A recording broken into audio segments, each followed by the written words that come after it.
preserved my youth. Not only did it capture my goals, it told me the truth. Conversate for a few, cause in a few. I let them know we missing you. The love is unconditional. Wave your hands once the land and we family. We got a world premiere right here, now get lost. So off we go, let the trumpets blow. And hold on, because the driver of the mission is a pro.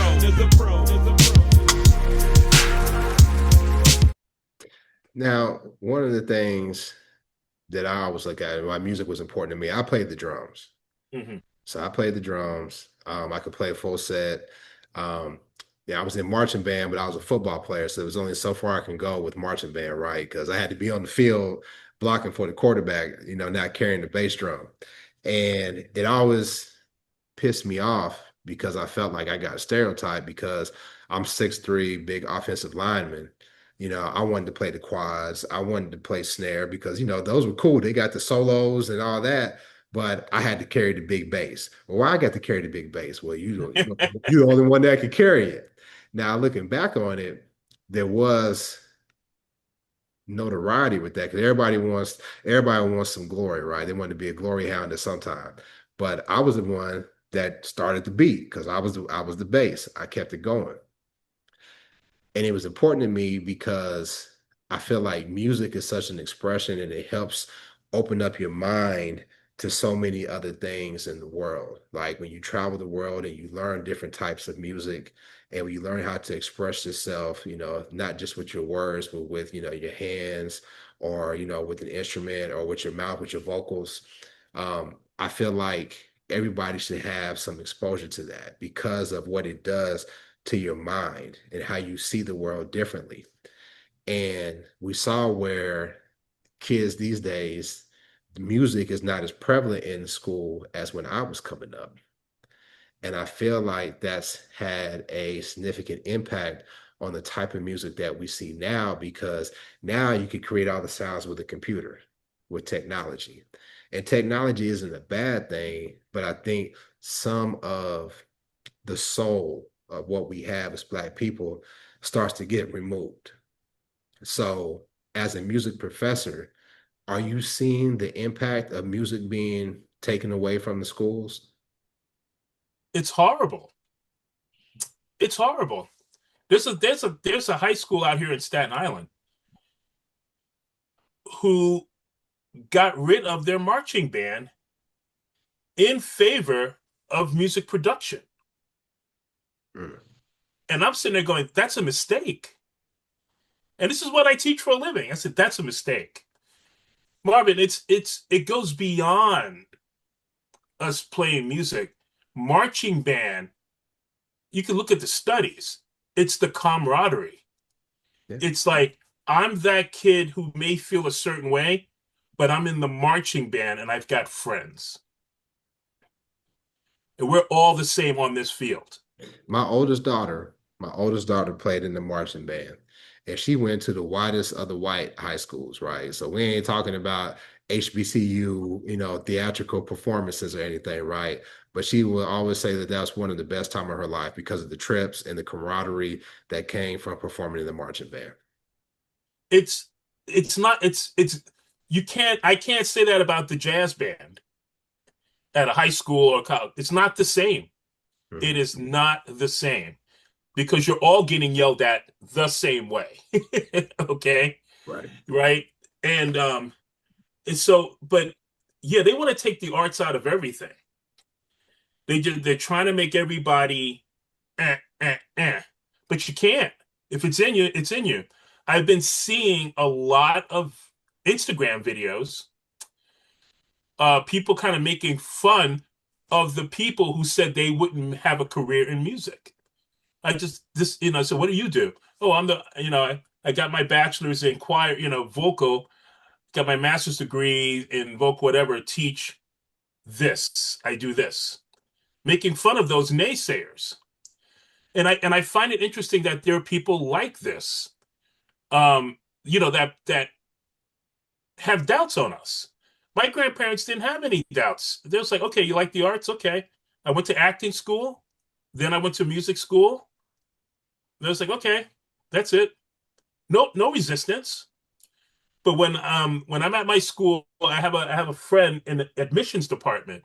So when he's giving a tour, he knows to come to my classroom with the parents and prospective students. And we're in New York City, right? So the kids come in, they go, wow, look at that equipment, look at all this great stuff. The parents are like, they don't want to hear it, right? Yeah. But the one thing I always say to the New York City parent is, I say that killer word in quotes, right? Union. And in New York City, when you start talking union anything, parents are like, oh, okay. What are you talking about? And I'm talking about stagehand. I'm talking about audio engineering on Broadway. Any of those things. Because parents aren't thinking that when you talk about music. They're thinking, oh, you're gonna put me on The Voice. You're gonna put me on America. No, my son or daughter don't want to do that. No, we're talking about the people who make those shows happen. Yeah. Okay. And so because we're a technical program, we're a STEM program. Yeah. Right. And So music is considered STEM. Music production is. Okay. Okay. So in most colleges, there's two sides. There's music performance and then music production. And so we're considered a trade, and that's how we can get funding. They can't get funding, and we get funding. Because I know a young lady. I know a young lady that's in college right now down in Texas. Well, I live in Texas, but she's down in Houston. And she was part of the theater troupe in her high school, but she was behind the scenes with the stagehands. I don't know if that's a technical word for it, but she was in the stage production, right, to help make the shows go. She got a scholarship to go to college to do that at the university. And that's what she's doing right now, to go to college. Now, when I was coming up, my parents would be like, no. You're going to college to find some way to make money, not do stage production. But that shows the limitations of what they thought about music. Because most people think you can only make money off music if you are a producer or if you can sing your heart out. But the behind it, and we're not even talking about the engineers. I look at the equipment behind you and I'm looking like, because I'm a gadget guy. There's so many ways that you can get into music. And I think they are trying, this is another way that they try to keep us out of that art and the control that we can have over the art that we produce. It's an education thing. It's an education thing. Not realizing that the reason you can even see American Idol or The Voice is because somebody's behind the scenes making it happen. Yeah. Okay. And in New York, that's all union stuff. Okay. Do you know? I don't know if and you could look this up since you're looking up stuff, history. Look, I want to say the year is 2000 and then 2008. Look up stagehand strike, New York City. I forgot which years it was. Shut down the city. Yeah. Tourist dollars. Yeah, because people come in from Broadway. Dollars. Yeah. The stagehands. Okay? So how could a union, any union that shuts down anything is a problem? People always think of the transit, strike. Okay, yeah, people can't get to work. But when you're talking about tourist dollars coming into the city, people coming in, spring break, whatever, summer, I want to see a Broadway show or play, and these people are on strike, money's gone. Yeah. So when parents, that's what I try to explain to parents.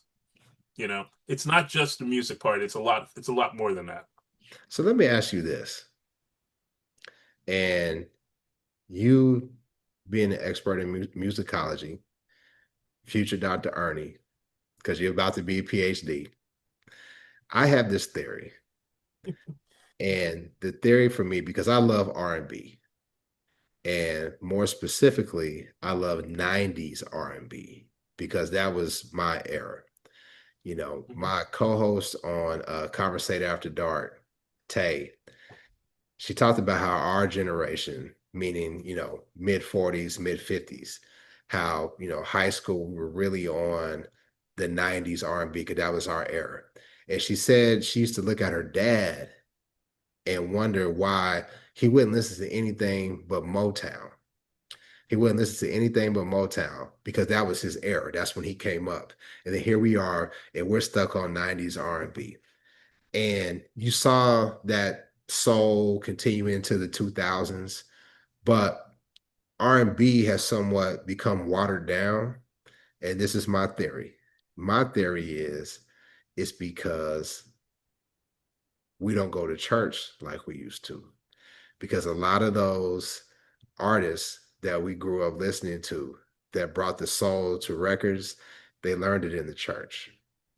And because we're not doing that as much, now we see the R&B that's put out now is somewhat watered down. Is my theory correct? Or do you think it's something else that's watering down our music? Depends on what kind of church you're talking about. Okay. I grew up Baptist. That's a good point. I grew up Baptist. So, you know, I listen, just to give you the background, I grew up where the choir would walk in and march in. It was 15 minutes for them to march to the choir stand. Then they would do two selections. Then they would do two more before the pastor actually spoke. So there's a lot of soul in my church. So that's what I'm talking about. No, I got you. What I'm getting at, because as soon as you said church, I'm thinking about Isaac. I'm thinking Isaac Hayes. Okay, Black Moses. Okay, I can't say it any other way. I have to go Black Moses. Okay, yeah. And soul is soul. I'm a displaced Catholic. Okay, so I grew up in the Catholic Church. There's still music, secular, whatever. But it is interesting because what R&B is singing about today is not love, really. It's about sex. It's not about love. It's not about good treatment. But then I think about Al Green's songs. I'm so tired of being alone. For the good times, I'm thinking about Barry White. I don't know much church. I don't know. I think if you're talking about the soloist, yeah. But as the group, that's a tough one. Okay. It's a great, I'm going to be that person now. It's a great thesis topic, for sure. It's a fantastic topic because I think the soloist is better suited for that argument as opposed to a group. I don't see much new edition in church. Understood. But I wouldn't consider New Edition, other than a couple of songs that they put out, to be soulful music, though. It's more. I got you.